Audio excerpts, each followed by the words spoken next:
အဘိဇုတ်တုဖျားဝတ်ပြုခြင်း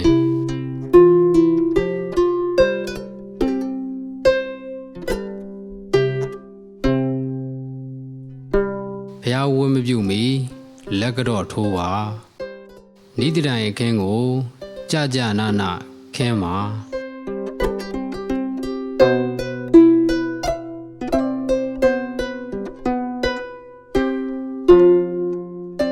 နိတိတိုင်အခင်းအတွင်းအနာကိုချုပ်ရိုးဆက်အတွင်းမိမိခြေထောက်ကိုထားပါဒါအကျဉ်းအဖြစ်သတ်မှတ်ခြင်းဖြစ်ပါတယ်နေရာယူစောင်းကြောင်ထိုင်းပြီးပါကစနစ်တကျရှစ်ခိုးဦးချရမည်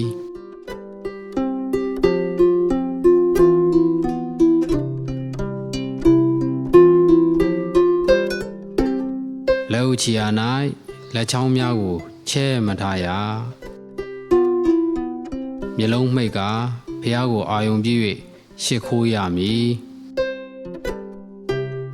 စောင်းကြောင်ထိုင်၍လက်ဦးချီယာတွင်တရောင်စင်းနှစ်ဖက်ကိုဒူးနှစ်ဖက်ပေါ်သို့တင်ကာခြိထားသောလက်အုပ်ရှိလက်မနှစ်ချောင်းကိုနှစ်ဖူးဖြင့်လိုက်သင့်ထိနေရမည်ဦးချရာတွင်ခြေလက်နှစ်ဖူးတရောင်ဒူးဟူသောခြိခြင်း၅ပါးဖြင့်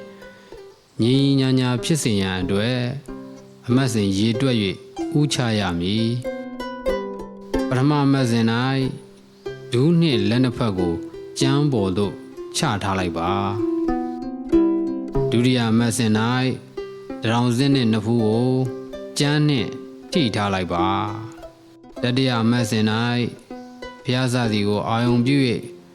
တည်ငါငြိမ်သက်နေပါစတုဒ္ဓအမတ်စဉ်၌တရောင်စင်းနှင့်နှစ်ဖူးကိုကျမ်းပြင်မှခွာထားလိုက်ပါပြင်စမအမတ်စဉ်၌မူလအတိုင်းစောင့်ကြောင့်အနေထားဖြင့်လောက်ချီထားပါဝိယုစင်များကိုညီညီညာညာဖြည်းဖြည်းမှန်မှန်ဖြင့်တန်ပြန်ရွတ်ဆိုပါ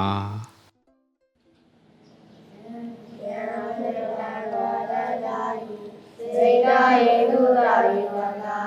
ဩရဏနာရိကိသတိအာရရေကိသမင်္ဂလံယေတိတံဒေဝရေဝေနာသဗ္ဗဘာဝဝိနာဒနာသဗ္ဗလောကဣတဒါယဒေဝလံဓမ္မနာမယေဧဝမေတုတံဧကဓမ္မယံ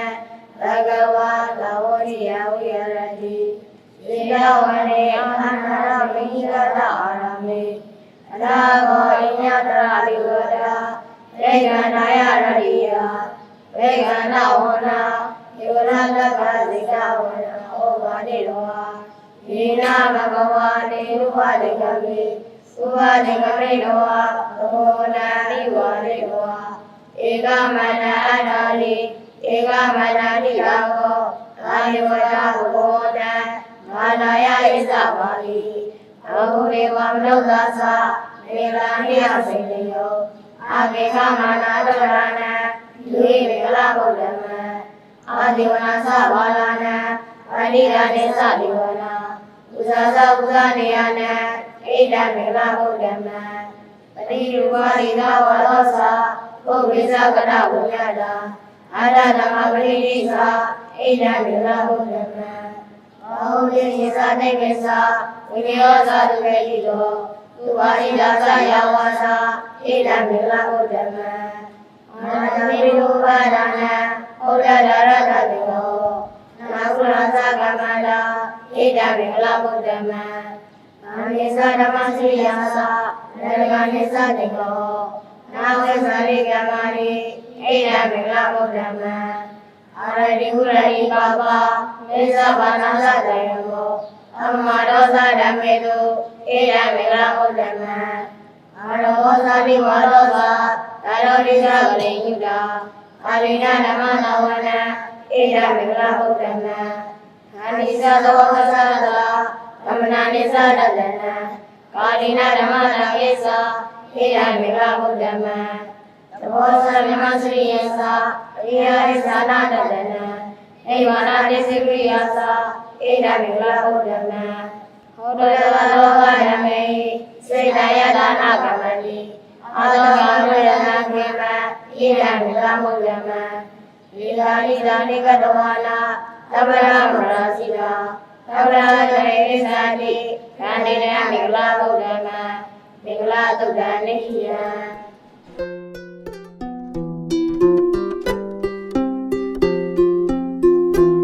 ပစိတုထာယ၌ဒုနှစ်ဖက်ကိုအခင်းပြင်းနဲ့ထိလျက်ညာခြေသို့မဟုတ်ဘဲခြေကိုအပြင်ထုတ်ထားရမည်လက်အုပ်ချီရာတွင်လက်နှစ်ဖက်ကိုအလိုက်တင်ထား၍လက်ညှိုးထိပ်နှစ်ခုကိုအောင်နှခမ်းဇဏထိထားရမည်ရှ िख ိုးရာတွင်ပထမအမတ်စဉ်၌လက်နှစ်ဖက်တရောင်စင်းနှင့်နှစ်ဖူးတို့ကိုကျန်းနှင့်ထိထားလိုက်ပါဒုတိယအမတ်စဉ်၌ဘုရားစာသည်ကိုအာယုံပြု၍တည်ငါငြိမ့်သက်နေပါတတိယအမတ်စဉ်၌မူလအတိုင်းပစိတုအနေထားဖြင့်လောက်ချီထားပါအဘိစုတ်တုတရားထိုင်ရာ၌အရိယာပုဒ်တိဆောက်ပုံနှင့်အာနာပါနအခြေခံ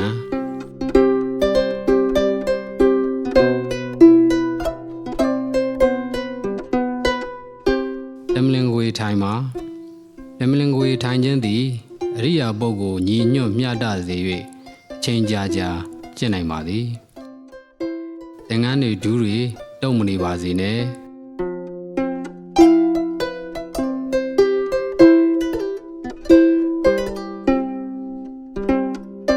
ဘယ်ဘက်လက်ဖွားပေါ်ညာဘက်လက်ဖွားကိုတင်မှာ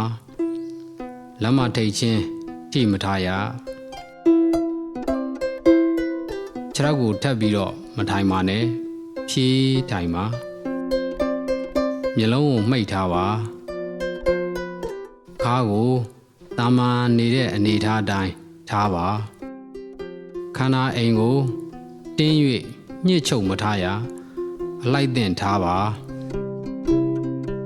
ခါကြောဦးကောင်းတို့ကိုဒုံချောင်းထောင်းထားသလိုတင်းတောင့်ထောင်းမှမထားရအလိုက်တင်အိမ်ကြီးဖြစ်အောင်ထားပါညနေကြောများကိုတင်းမထားရ